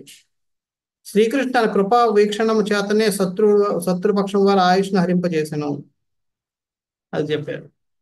వాస్తవం శత్రుపక్షం వారి అయిన శ్రీకృష్ణ కరుణాపూర్ణుడై వర్తించినాడు. యాలైనా కాలవశమున గృహమునందు మరణించే వారు ఆ విధంగా ముక్తిని బలసి ఉండేటి వారు కాదు అనొచ్చు. అదేంటి వారి శత్రువులందరినీ హరించడం అనేది తప్పు కదా అని. కానీ దానివలన ఆయనకే లాభం, ఎందుకంటే వాళ్ళు ఎలాగోళ్ళు ఇక్కడ కాదు ఎక్కడో చనిపోవాల్సిందే. ఇక్కడ చనిపోతే తన కృష్ణుని ముందే చనిపోతారు, కృష్ణుడి యొక్క సమక్షంలో చనిపోతారు. అలా కాకపోతే వాళ్ళు ఇంట్లో మరణించాలి. దానికంటే కృష్ణ ముందు చనిపోవడం బెటర్. ఆ విధంగా వాళ్ళకి ఆయన శ్రేయస్సు కలిగించాడు. అది ఏది వనర్చునో అది సర్వుల శుభం కొరకే వనర్చును అన్నది మనం గుర్తించాలి. శ్రీకృష్ణ భగవానుడు పూర్ణుడును, సర్వకాలనందు సర్వశుభప్రదుడును అగుటచే ఎట్టి పరిస్థితి ఎందును అతడు తప్పు కావింపడు.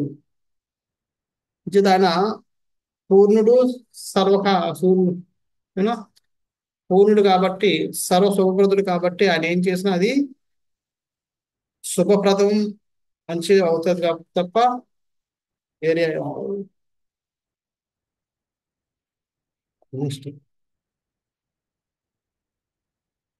వ్యవహిత పృతనాముఖం నిరీక్ష్య స్వజనవధాద్విముఖస్య దోషాబుద్ధ్య కుమతిమహర ధాతి విద్యయా చరణ రీతి పరమస్య తస్య నిమిత్తు. ఇక్కడ ఇంకొకటి కూడా మనం చెప్తారు, విశ్వనాథ్ జగట్రావు కూడా చెప్తున్నారు. ఇలాగ వారి యొక్క ఆయుష్ని హరించడం ద్వారా భగవంతుడు ఏం చేశాడు, వాళ్ళ యొక్క ప్రారంధ కర్మని అందరినీ ఆయన హరించేశాడు. ఎందుకంటే వాళ్ళు బతుకుంటే ఇక్కడ చనిపోకుండా వాళ్ళు ఇంకొక ఎన్నో కష్టాలు పడి ఉండాలి ఆ సైన్యం అంతా. ఇప్పుడు ఏం చేశాడు, వాళ్ళని ఇక్కడ సావనించడం వల్ల ముందు ముందు ఆ కష్టాలు ఎదుర్కోకుండా చేశాడు. వాళ్ళ యొక్క ప్రారంభ కర్మ మొత్తాన్ని ఆయన హరించేశాడు. సో ఆ విధంగా ఆయనకు వాళ్ళందరికీ ఆయన మేలు చేశాడు అని చెప్పి ఇక్కడ కృష్ణ చక్రవర్తి చెప్పాడు. ఓకే, నెక్స్ట్ యుద్ధ రంగంలో తన ఎదురు నిలిచి ఉన్న సైనికులను సేనా నాయకులను గాంచి అర్జును మోహవసుడైనట్లు గోచరించగా శ్రీకృష్ణ ఆధ్యాత్మిక జ్ఞానం నసుడు ద్వారా అతన్ని అజ్ఞానం నశింపజేసును. అట్టి దేవదేవుని చరణకమల యందు సదా నాకు ఆసక్తి కలుగుగాక. ఇక్కడ నిజం చెప్తున్నాడు చూడండి. ఈ యొక్క ప్రార్థనలో భీష్మదేవుడు ఎన్నో విషయాలు మనకి బయట పెడుతున్నాడు. ఏంటి,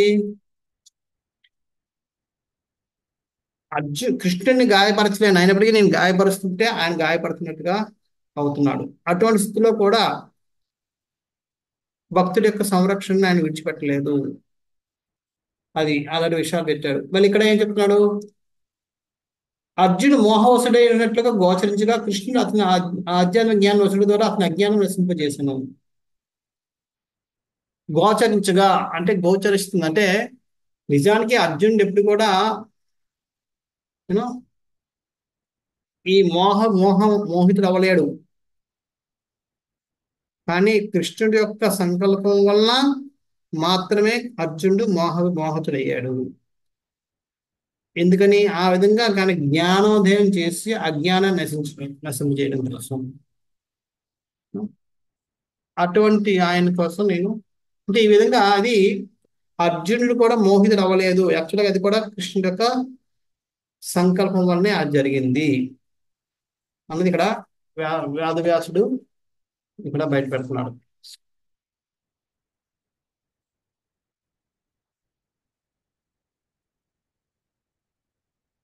యుద్ధమును ఏమి జరుగుతున్నదో గాంచుటకును పౌరులకు అనవసరము. తన పాలకుడు అర్జునుడు లేదా దుర్యోధనుడు వారు తమ ఆదాయంలో 4వ వంతు చెల్లించవలసిందే. యుద్ధంలో ఏం జరుగుతుంది అనేది పౌరులు తెలుసుకోవాల్సిన అవసరం లేదు. పౌరులకు తెలిసేది కూడా కాదు, పౌరులు తన యొక్క కార్యక్రమాలు చేస్తూనే ఉంటారు. కానీ ఈ రోజుల్లో యుద్ధం అంటేనే పౌరుల మీదకి వస్తుంటారు. సైనికులు వదిలేస్తారు, ఇళ్ల మీద బాంబులు వేస్తుంటారు. కానీ పూర్వం యుద్ధం అంటే అలాగే, యుద్ధం అంటే అక్కడెక్కడ జరుగుతుంది. అక్కడ కురుక్షేత్రం జరిగిందంటే కురుక్షేత్రం వరకే తప్ప కురుక్షేత్రం ఆ గ్రౌండ్ బయట ఉన్న వాళ్ళు కూడా ప్రశాంతంగా ఉండేవారు. ఇప్పుడు అలా కాదు. అంచేత పూర్వం ఆ విధంగా ఉండే అంచేత వాళ్ళు మామూలుగా సక్రమంగా యథాతథంగా వారి యొక్క కార్యక్రమాలు చేసుకుంటుండేవారు. వాళ్ళ యొక్క దైనందిక కార్యక్రమం జరుగుతూ ఉండేది. అంచేత వాళ్ళకి ట్యాక్స్లు కూడా పే చేయాలి. ప్రతి ఒక్కరు కూడా తమ ఆదాయం 4వ వంతు పన్నుగా చెల్లించాలి. అది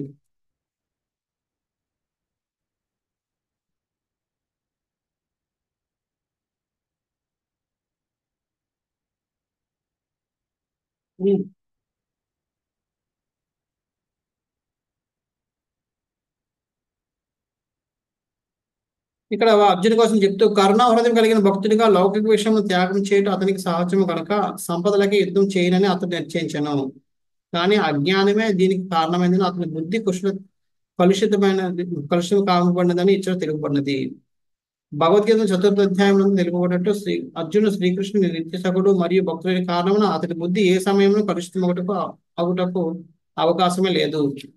అనగా కేవలం బాహ్యంలోకి అర్జునుని బుద్ధి కుశలతను కలుషితము కావింపబడినది. లేనిచో అసత్యముకు భౌతిక దేహభావంలో భౌతిక సంబంధమున తగులుకొని ఉండి కలుషిత బద్ధజీవుల శ్రేయస్సు కొరకే గీతోపదేశములను కావించుటకు అవకాశం లభించేది కాదు. దేహాత్మ భావం నుండి ముక్తులను గావించి శ్రీకృష్ణ భగవాన్తో ఆత్మకు గల నిత్య సంబంధం పునఃస్థాపించటకే ప్రపంచంలోని బద్ధజీవులందరికీ భగవద్గీత అందించబడినది. విశ్వములందరూ సర్వజీవుల లాభం కొరకే శ్రీకృష్ణ భగవాన్ అతి ఆత్మ విద్యను ముఖ్యంగా పలికి ఉండెను. ఈ విధంగా భగవంతుడు అర్జునుడు ఎందుకు మోహంలో పెట్టాడు అన్నది మనకి ఇక్కడ ప్రభుపాద గారు చాలా చక్కగా వివరించారు. ఆయన నిత్య సఖుడు, కృష్ణుడు నిత్య సఖుడు భక్తుడు కాబట్టి ఆయన మోహంలోకి వెళ్ళే అవకాశమే లేదు. కానీ భగవంతుడి యొక్క కేవలము బాహ్యంగా భగవంతుడి యొక్క సంకల్పం మీద బాహ్యంగానే ఆయన బుద్ధి బలు కలుషితమైనట్టుగా కనబడుతుంది. తద్వారా మనలాంటి బద్ధజీవులందరికీ ఈ ఆత్మ జ్ఞానాన్ని ఆధ్యాత్మిక జ్ఞానాన్ని ఇవ్వడానికి ఒక అవకాశాన్ని తీసుకుని మనకందరికీ ఆ జ్ఞానాన్ని భగవంతుడు ఇచ్చాడు. అదే జరగకపోయి ఉంటే ఈరోజు భగవద్గీత ఉండేది కాదు. భగవద్గీత ఉండేది కదా, మనం తెలుసుకుని ఉండేవాళ్ళం కాదు, భక్తులు ఉండేవాళ్ళు కాదు, మనం ఉద్ధరించుకుని ఉండేవాళ్ళం కాదు. ఈ విధంగా మనల్ని మనం ఉద్ధరించుకునేట్టు చేయడం కోసమే భగవంతుడు తన భక్తుడైన అర్జున్ని అక్కడ మోహంలో పెట్టాడు.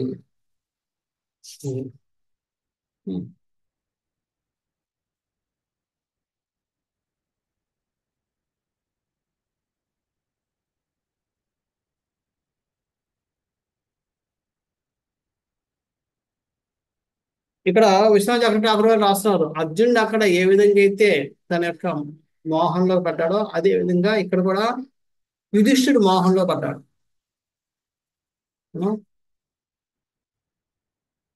ఎందుకంటే లేకపోతే వాళ్ళందరూ ఆయన యొక్క నిత్య సఖులు భక్తులు కాబట్టి వాళ్ళు మోహంలోకి వచ్చే అవకాశం లేదు. అందులో అర్జునుడు ప్రత్యేకించి నరుడు, నరనారాయణలో కలవలు అంటే ఇద్దరు ఒక అంశాలు. అంచేది అటువంటి వారు మోహంలోకి రావడం అనేది ఎప్పుడు అవ్వదు. కానీ ఇది ఏంటంటే భగవద్గీతని ఉపదేశం చేయడం కోసం ఆ విధంగా ఆత్మ విద్యని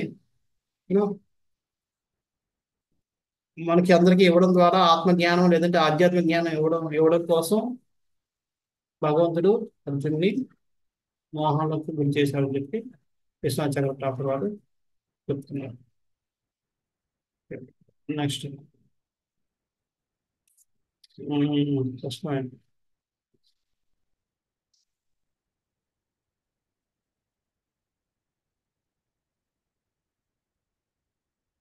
స్వనిగమమపహాయ మత్ప్రతిజ్ఞా మృతమధికర్తుమవప్లుతో రథస్థా ధృతరథ చరణాభ్యాచ లబ్ధు హరిరేవ హంతు విభం గతోత్తరీయః. తన ప్రతిజ్ఞను వదిలిపెట్టి నా కోరికను పూర్ణం చేయొచ్చు అతడు రథము నుండి కిందకి కురికి రథచక్రము చేపట్టి ఏనుగును సంహరించుటకు సింహము చనిడి రీతి వేగముగా నా వైపు పరుగు తీసెను. మార్గ మధ్యం అతని ఉత్తరీయము కూడా జారిపోయింది.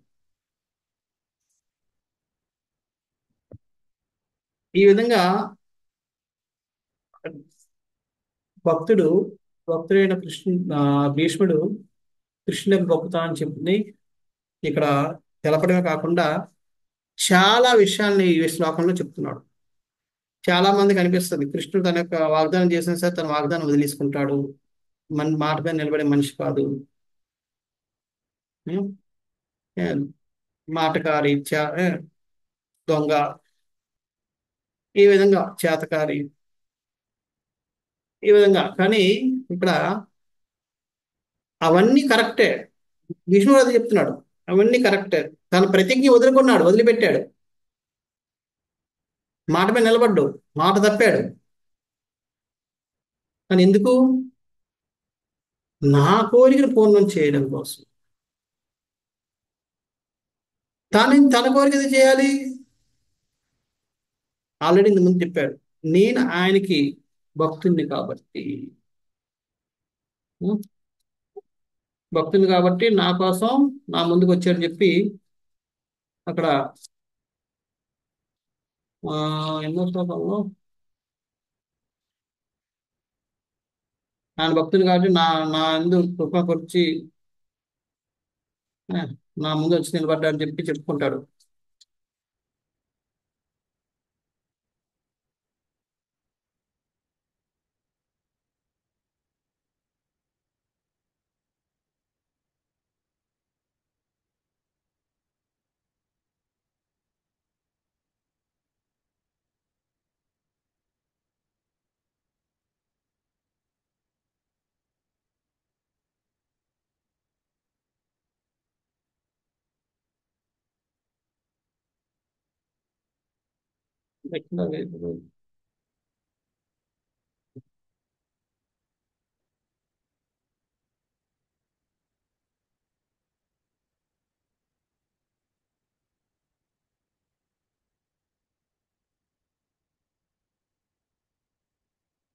ఎక్కడ అనేది నాకు గుర్తులేదు కూడా. ఆ 22 శ్లోకంలో, సర్వులేడ సమానమగు దయను కనబరచుడు వాడైనను నేను అనన్య సేవకుడైన కారణమున. ఆయనకి ఎటువంటి ఆయన వేరే ఆలోచన లేకుండా ఆయనే శరణాగతి పొంది ఆయనే నా ప్రభువుగా అంగీకరించిన అనన్య సేవకుడిని కాబట్టి, అటువంటి సేవకుని కాబట్టి నా కోరిక తీర్చడం కోసం ఆయన తన మాటను వదులుకున్నాడు. అంచేత భగవంతుడు తన మాటను వదులుకున్నా, లేదంటే మోసం చేసినా, ఏం చేసినా అది భక్తుల కోసమే తప్ప తన కోసం చేయడు. ఇక్కడ కూడా తన మాట వదిలిపోవడానికి కారణం ఏంటి? నా కోరిక తీర్చడం కోసం. ఏ విధంగా చేశాడు? ఏ విధంగా వదులుకున్నాడు? తన మాట వదులుకోవడం అంటే ఏంటి? నేను అస్త్రం పట్టని చెప్పాడు.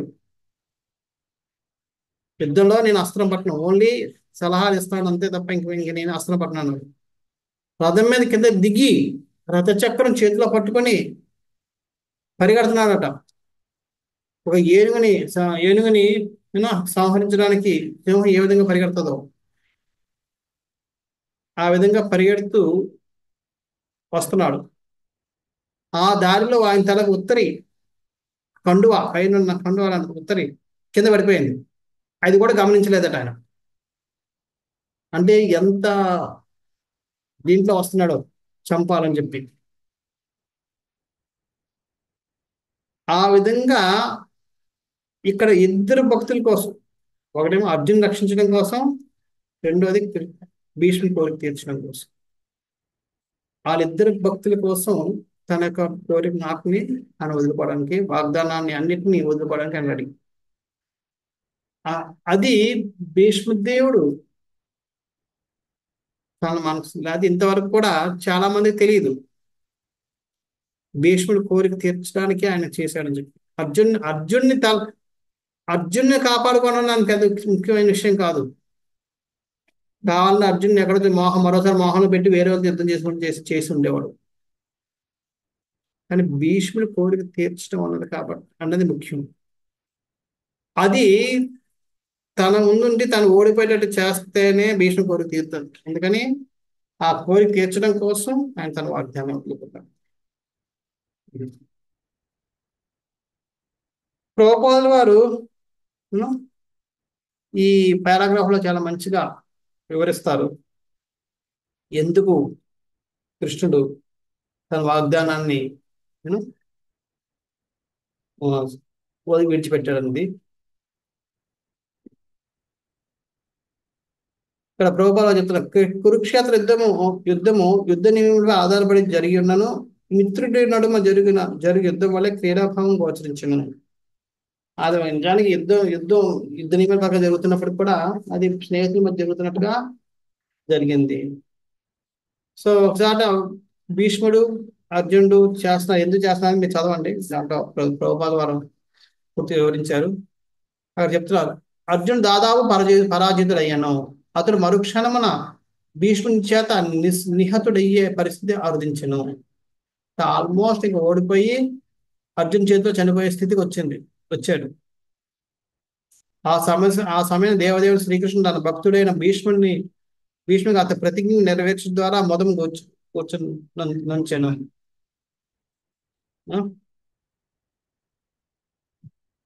భీష్ముడికి తన కోరిక నెరవేర్చడం ద్వారా ఆయన్ని ఆనంద పెట్టాలని అనుకున్నాడు. భీష్మ ప్రతిజ్ఞ తన ప్రతిజ్ఞ కనుక కన్నను అతి ముఖ్యమైనది కనుక ఆ దేవదేవుడు తన ప్రతిజ్ఞను వినడాండెను. భీష్ముడు కూడా ఒక ప్రతిజ్ఞ చేశాడు. కృష్ణుడి ఆయుధ పట్టణని, భీష్ముడి ఆయుధ పట్టిస్తానని చెప్పి. అంచేత కృష్ణుడికి తన ప్రతిజ్ఞ కంటే తన భక్తుల ప్రతిజ్ఞ నిలబెట్టడమే ముఖ్యం కాబట్టి తన ప్రతిజ్ఞ వదిలిపెట్టి తన భక్తుడైన భీష్ముడు ప్రతిజ్ఞ నిలబెట్టాడు. భీష్ముడు ఏం ప్రతిజ్ఞ చేశాడు? ఈ రోజు నేను కృష్ణుడి ఆయుధం పట్టిస్తానని చెప్పి. అంచేత భీష్ముడు కోరుకున్నాడు కాబట్టి కృష్ణుడు ఆయుధం చేతి పెట్టాడు, అంతే తప్ప వేరే దానికోసం కాదు. కానీ అర్జున్ రక్షించిన నిమిత్తమే అతను రథము నుండి కిందకి దిగి రథచక్రం చేపట్టి గజము సంహరించేటకు చెన్నడి సింహం వలె క్రోధంతో భీష్మ యొక్క అతివేగముగా పరుగు తీసాను. మార్గ మధ్య అతను ఉత్తరం కూడా జారిపోయాను. క్రోధావేశంతోనున్న అతడు తాను విడిచినదేదియో గమనించలేదు. ఆ విధంగా ఆయన జారిపోయిన విషయం కూడా గమనించకుండా ఆయన పరిగెత్తడం మొదలుపెట్టాడు. భగవానుడే స్వయంగా రథసారథ్యం వహించినందున అర్జునుడు నిహతుడయ్యే అవకాశం లేదు. కానీ శ్రీకృష్ణ తన స్నేహితుని కొరకు ఆయుధం చేపట్టవాలని భీష్మదేవుడు వాంఛించి ఉన్నందున ఆ దేవదేవుడు అర్జునుని మరణము ఆసనమైనట్లుగా అట్టి పరిస్థితిని కల్పించెను. భీష్మదేవుని ప్రతిజ్ఞ పూర్ణము కావించబడినదనియు మరియు తాను చక్రము చేపట్టిదననియు చూపుటకే భగవానుడు అతని ఎదుట నిలిచాను. అసలు ఇదంతా భగవంతుడు సృష్టించిన ఒక ఇది. లేకపోతే కృష్ణుడు అక్కడ రథం చేపట్టగా అర్జునుడి మరణం అన్నది ఎట్టి పరిస్థితిలో వచ్చే ప్రసక్తే లేదు. సో ఇక్కడ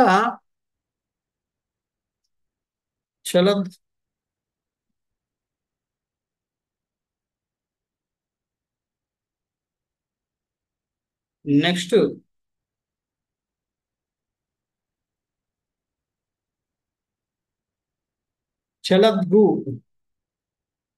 చలద్గు అంటే భూమి కంపించినట్లుగా అని రాసి వాదం వస్తుంది. అంటే కృష్ణుడు పరిగెట్టినప్పుడు భూమి కంపిస్తుందా, ఇంకా భూమి కూడా కదిలిపోయి ఏది అయిపోద్దా అన్నంతగా అంత ఫాస్ట్గా ఆయన పరిగెట్టారు. అంటే తన భక్తుల్ని రక్షించాలన్న ఆతృత, తన భక్తుల్ని కోరి తీర్చాలనే ఆతృత కృష్ణుని ఎంత ఉంటుందని మనం దీని నుంచి అర్థం చేసుకోవచ్చు.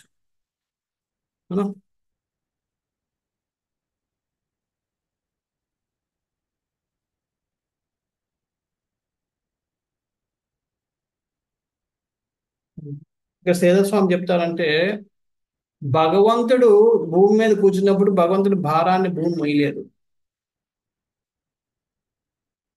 అంచేత భగవంతుడు చేస్తాడు, ఆ భూమి యొక్క భారాన్ని అంతా తన మీద పెట్టుకుని మోస్తూ ఉంటాడు.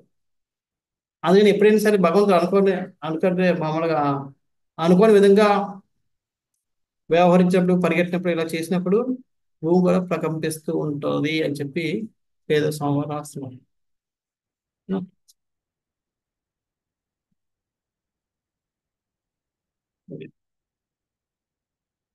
ఈ విధంగా మనం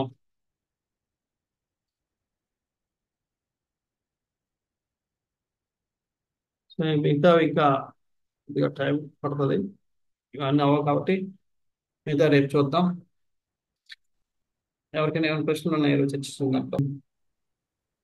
అదే బ్రో, యాక్చువల్గా అది కొంచెం బివిల్డరింగ్ ఉంది బ్రో. అది యాక్చువల్గా అంటే ఆ రూపం ఏదైతే భీష్ముడు చూద్దాం అనుకుంటున్నాడు, అంటే విత్ స్వెట్ ఆయన గాయపరచాలని చెప్పి, అంటే అసలు అది అంటే it's very confusing Prabhu actual. అంటే మనకి ఎవరైనా ఇష్టం ఉంటే వాళ్ళని గాయపరచాలని చెప్పి మనం ఎప్పుడు అనుకోం కదా ప్రభు యాక్చువల్గా. సో అట్లా ఎందుకు అలా అని అసలు అసలు కంప్లీట్గా బిల్డింగ్ ఉంది ప్రభు అది. అది ఇప్పుడు ఒక్కసారి ఎక్స్ప్లెయిన్ చూడండి, చేస్తారు ప్రభు. ఇప్పుడు మనం మన పిల్లల్ని కొంతమంది కొంతమంది ఆడవాళ్ళు కొంతమంది పేరెంట్స్ మగవాళ్ళు కూడా ఆడవాళ్ళుగా ముస్తాబు చేసుకుంటారు. అలాగే అమ్మాయిని కూడా అబ్బాయిగా చిన్నప్పుడు. నేను మొన్న ఎవరిని ట్రైన్లో ఒక అబ్బాయి వీళ్ళు డబ్బులు కొట్టుకుని ఏవో పల్టీ మొక్కలు వేసుకుంటూ వస్తారు పిల్లలు, చూసారా? అదో అవును. ఒక అమ్మాయి వచ్చిందన్నమాట. వస్తే అమ్మాయి ఏదో డ్యాన్స్ అన్ని వెనకాతల వాళ్ళ అన్నయ్య ఎవడో కొడుతున్నాడు. కొడుతుంటే అమ్మాయి వచ్చి మొగ్గలేసింది, ఆ రింగులోంచి వచ్చింది, ఇవన్నీ చేసింది, అన్ని చేసింది, అన్ని చేసింది. వచ్చి అందరిని అడుగుతుంటే, డబ్బులు అడుగుతుంటే ఒక ఆయన అడిగాడు, ఏం పేరు నీ పేరు అని. ఏ, అంటే ఏదో పేరు చెప్పింది, వేరే సంథింగ్ ఏదో మగవాడి పేరు చెప్పింది. అదే నీ పేరు అలాగుందన్నాడు. అంటే అప్పుడు వాళ్ళ అన్నయ్య అన్నాడు, ఈయన అబ్బాయి కదా, మరి ఆ పేరు ఉంటుంది కదా అన్నాడు. అబ్బాయి, మరి బట్టలను చూసుకుంటే అసలు మేము అనుకోలేదు. ఆ అబ్బాయి చెప్పే వరకు మేము అబ్బాయి అనుకోలేదు, అమ్మాయి అనుకున్నాం. అది మనకి మనకి చూడడానికి విచిత్రంగా ఉండొచ్చు, కానీ కొంతమంది పిల్లలు పేరెంట్స్ అలాగే అలాగే ఆడపిల్లల్ని మగవాళ్ళగా డ్రెస్ అంటే వాళ్ళకి మగపిల్లలు అంటే ఇష్టం ఉండొచ్చు. అంతే అది పెద్దగా ఎలాగో అలాగా ఆడవాళ్ళు మగవాళ్ళలాగా వేషధారణ చేయలేరు కాబట్టి చిన్నప్పుడు ఆ ముచ్చట తీర్చుకుంటారు. అదే కొంతమంది ఆడపిల్లని మగపిల్లల్ని ఆడవాళ్ళుగా చేస్తుంటారు చిన్నప్పుడు. మనకి అలా చేయాల్సిన అవసరం మనకు అనిపించవచ్చు, కానీ వాళ్ళకి అది ఆ కోరిక. ఉం? ఆ కోరిక ఉంటుంది కాబట్టి. ఇప్పుడు చూడండి, మేము మొన్న రీసెంట్గా ఎక్కడికి వెళ్ళాం, పుష్కర్కి వెళ్ళాం యాత్ర. అందులో ఎడారిలోకి తీసుకెళ్ళాలని చాలా టైం కుదరక వెళ్ళలేదు, తర్వాత విషయం అది. అక్కడికి వెళ్తే మేము అడిగాం మామూలుగా, అక్కడ ఎంతసేపు పడుతుంది, 1.5 నుంచి 2 గంటలు పడుతుంది అన్నాడు. ఎంత అంటే 2 కిలోమీటర్ల దూరం. 2 కిలోమీటర్ల దూరం అయితే ఎంత లేదు, మీకు అక్కడికి వెళ్ళాక అక్కడ ఏవో స్పాట్లు చూపించాడు. అక్కడ ఏవో సినిమా షూటింగ్లు అయ్యాడు, 2, 3 సినిమా షూటింగ్లు. అందులో ఒకటేమో ఏదో పాట, పూర్వకాలం ఇప్పుడు దే- ఆ, ఆ, దేవ దేవానంద్ పండిత్, ఏది అయిపోయారు ఆ, Devanand Devananda. Old actor, old old. Old Hindi actor. ఆయన ఏదో సినిమా ఉంది. అందులో అక్కడ షూటింగ్ అయిందట. అక్కడికి వెళ్ళి అందరూ కూడా ఆ డ్రెస్సులు వేసుకుని యూనో ఫోటోలు కట్టి తీయించుకుంటారు. అంతే, చాలా టైం పడుతుంది, అక్కడే టైం వెళ్ళిపోద్ది. ఇంకో చాడ ఏదో ఫైటింగ్ అయిందట, అక్కడ కూడా విలన్ డ్రెస్, హీరో డ్రెస్లు అవి ఉంటాయి. అవి వేసుకుని నేను ఫోటోలు తీయించుకుంటాను. నాకు అంత పిచ్చి మా వాళ్ళు ఏం చేయరు. అదే మనకు అది పిచ్చి, మనకు అవసరం లేదు. కానీ బయట వాళ్ళకి అది పిచ్చి, అదే అక్కడ. సో మనకి ఇప్పుడు ఇప్పుడు భక్తులు కాకపోయి ఉంటే నేను అలా చేసి ఉండేవాళ్ళం. భక్తులు అయ్యేటప్పటికి అది మనకి అది పిచ్చి, ఆ స్పాట్కి మేము వెళ్ళాలి, అవసరం లేదు మాకు అన్నట్టుగా నాకు అనిపించింది. కానీ బయట వాళ్ళకి అదే ఇది. సో మన మెంటాలిటీని బట్టి మనం అది చూసుకుంటాం. అంచేత మనకు అది లేదు కాబట్టి నీకు అది అనిపించవచ్చు, కానీ భీష్మదేవుడికి అది, ఆయన భావన ఉన్న వీరరసం భావం, అది ఆయనకి అది దాంట్లోనే మజా వస్తుంది. అంటే చాలా భీష్మ చాలా డిఫరెంట్ ఉన్నాను రోజు. అంటే ఆ? ఇప్పటిదాకా ఇలాంటి, అంటే ఇలాంటి భక్తి నేను చూడాలి. అంటే ఇప్పటిదాకా విన్న భక్తుల్లో నేను చాలా డిఫరెంట్ గా ఉన్నాను. ఎందుకంటే ఇది వీర రసం, 12 రసాలు వీర రసం ఒకటి. వీర రసంలో ఏంటంటే ఒకరు పోట్లాడుకోవడం, కొట్టుకోవడం, ఆటల్లోనే ఆనందం. అందుకే హిరణ్యాక్షుడికి నరసింహదేవికి మధ్య జరిగింది వీర రసం. హిరణ్యాక్షుడు ఎవరు? జై విజయుల్లో జయుడు కదా. అవునవును.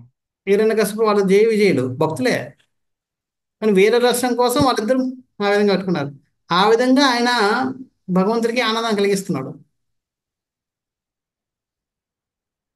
మనకి గుణపాఠం నేర్పుతున్నాడు, భగవంతుడికి ఆనందం కలిగిస్తున్నాడు. అది ఓకే. అది మనకేంటే మనకి ఆ మెంటాలిటీ లేదు కాబట్టి మనం దాన్ని అప్రిషియేట్ చేయలేము, కానీ మనకి అదే ఉంటుంది. చూడండి హర్రర్ గట్ట ఉన్న వాళ్ళకి వాళ్ళకి ఆ విధమైన టీ షర్ట్లు అవి వేసుకుని అలాగా జుత్తులు ఇలా పెట్టుకుని అలా ఉంటేనే వాళ్ళకి అది ఆనందం. అలాంటి ఫోటోలు తీసుకుంటే అలాంటి చేసుకుంటే ఆనందం. మనకి పిచ్చి ఇదే ఆనందం అని మనకు అనిపిస్తుంది. ఎందుకంటే మనకి ఆ మూడ్ లేదు. ఓకే. అది